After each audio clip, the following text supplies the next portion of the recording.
I present to you Kong, the eighth wonder of the world.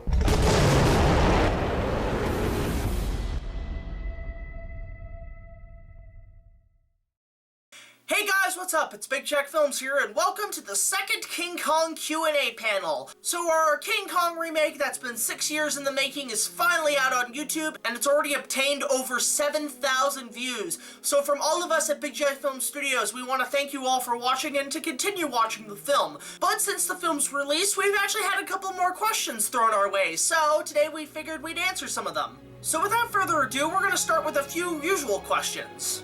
What scenes or characters would you have done differently given the time and budget? Well, one of the more minor negative things a lot of people have complained about Kong is some of the character development. A lot of people love Jake as Carl Denham and Sylvana Boonstra as Ann Darrow, but if I had to choose one character that I wish I would have done a little bit better, it probably would have been Jack Driscoll, because by the end of the third act, he's kind of not doing much and he's just kind of there on the side grounds. I think if I had to change anything, it would be in the climax, and I would do what they did in the 1996 film, where he flies some sort of military aircraft to try to protect Kong, and I think that's what I would ultimately do with this character.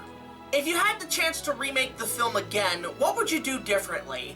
I think, honestly, I would love to do an adaptation of the legit 1996 script where it takes place in the 1930s, and it's more of an adventure, kind of like the Indiana Jones movies or The Mummy. But lately, I've actually been collecting a couple of Lego figures, dinosaur figures, Kong figures, and so on, and try to do a couple of King Kong mock sets. But if I had the time, I'd probably do the 1996 script all done in Lego. What was the one scene that you regret not doing? That's an interesting question, because throughout the script and story, we had a couple ideas and cool little new concepts that we wanted to put in the movie, but unfortunately did not have the time or budget to do. There's one scene in particular where Kong battles a Kronosaurus in the rivers while he's getting to Skull Mountain. That was a scene I actually came up with, but unfortunately due to time, effort, money, and so on, it was a little too ambitious and we unfortunately had to cut it out. What's one scene you cut out that you feel like should have been left in? Well, honestly, it's a scene that we shot, but we didn't have time to do the effects for, and that's a scene in the beginning of the glade scene between Kong and Ann in their first interaction. Originally, Ann was going to be attacked by a pack of raptors, which were going to be done by people in suits, but unfortunately, the people we wanted who had the suits couldn't make it, so we had to cut out the scene entirely, and I kind of regret it's still not in the film. Aside from that, I think the film is perfectly fine as it is. It's more tight, it's a bit more fast-paced, and I'm overall happy with the results. Which scenes were the hardest to direct? I think the one scene we did have trouble with for the most part was the swamp scene, because we had built this raft from scratch, and when we put all the actors on it, the weight started to shift, and the actors were really freaking out. I was trying to direct them to row this way and everything, and they couldn't really row that well, so eventually what happened was that we had to shoot with what we had. But I think overall, the swamp scene was probably the most difficult to direct. What would your Kong design look like if you had the budget to make it your suit, or give it a CGI look? I think I would do what they're actually planning for with the Kong Skull Island movie, where he looks a lot more like the original, but it's updated appropriately. Or I would have him more as a gorilla chimp hybrid, with sharp teeth, red eyes, and I would make him look really ugly. I would make him look like this thing is not only disgusting, but it's fucking terrifying. And I would make sure that you would only have sympathy for him until the very end of the story, because the Kong I always pictured was a brooding, vicious, disturbing beast. And I think that's what I would do with Kong if I had the time or budget to make it my own. And now we have a couple questions from our fellow YouTube subscribers and fans of the movie, so without further ado, let's answer some of your questions.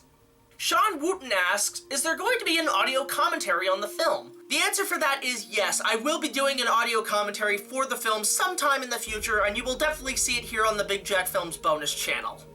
Raza Productions asks, what kind of scenes were cut out of the movie? Well, Raza, most of the scenes that were cut out of the film were mostly padding and action scenes that didn't really continue the story, but instead had some cool little sequences. There were also some bits of dialogue that were cut out, but they are skippable, and you can easily continue the story without them. However, I will be planning to release the deleted scenes on this bonus channel sometime down the road. Cynthia Utz asks, will there be a Blu-ray/DVD release of the movie? I will be releasing a DVD in the future for the film, but I want to wait until there's an original score put in before I release it, because, you know, copyright. Ethan Doyle says, hey, I gotta say, this was a great film. I watched it about 5 times and I still love it. Well, 5 times? That's dedication. Thanks, man. Are you going to make an extended edition of the film? Well, to be honest, Ethan, I don't think I will be releasing an extended cut of the film. I feel the film flows and paces fine as is, and I'm overall satisfied with the final product. Jack Hummer asks, when will the new chapters of the novelization of your remake be available on fanfiction.net? For those of you who don't know, I'm taking my original screenplay and adapting it into a novelization that explains more of the character's backstory and a lot of origins of the story. I've written most of the boat journey, but I've been taking a bit of a hiatus from writing any stories to focus on writing other projects. But I do eventually plan to continue writing the novelization as soon as I can.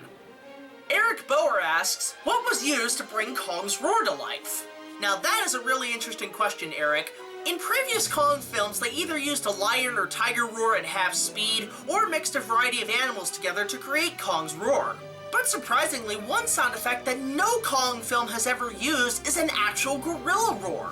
And to make the film a little bit more realistic, I actually went ahead and took a library of gorilla roars and vocals and pitched them at low speed and with an echo to create Kong's roar. But there's one other element to Kong's roar that I did use, but I'm gonna keep that a secret. Cretaceous the Hunted asks, what was the temp music used in the film? The temp music in the film was actually the Waterworld soundtrack by James Newton Howard. When watching the behind-the-scenes documentary on the 1996 film that never came out, they actually used James Newton Howard's score to give the film its proper tone. And when I was doing the rough edits of the film, I actually used Howard's score to kind of pitch the movie. But since our original score was delayed, I decided to use that for the time being. And finally, one of the most common questions I get about the film is, will there be a sequel? And unfortunately, the answer to that, guys, is probably no. I feel like in terms of telling my version of Kong, I'm pretty much done at this point. However, I may write a sequel in the future. Emphasis on writing. It will not be a film. And what would I do with the sequel? Well, I'd probably give it more of a Jurassic Park Lost World vibe where they return to the island, and we'd have Jack Driscoll and Bob returning for another adventure. And like most of the sequels, would I have another Kong or the Son of Kong? Actually, I probably wouldn't. I would probably much more rather stick with actual dinosaurs and other cool creatures. And if I were to title the sequel, I'd probably just call it Skull Island. Because there's no Kong in it. I mean, it's just the island full of dinosaurs. So yeah, Skull Island, that would be the sequel for me. And that's all the questions we have today for this Kong Q&A. I hope you guys enjoyed it, and I'd say continue to support the film. If you guys have any other questions about the film, let us know in the comments below, and we hope to do another Q&A in the future. So for now, rate, comment, subscribe, and I'll see you guys in the next video. This is BigJackFilms, signing off.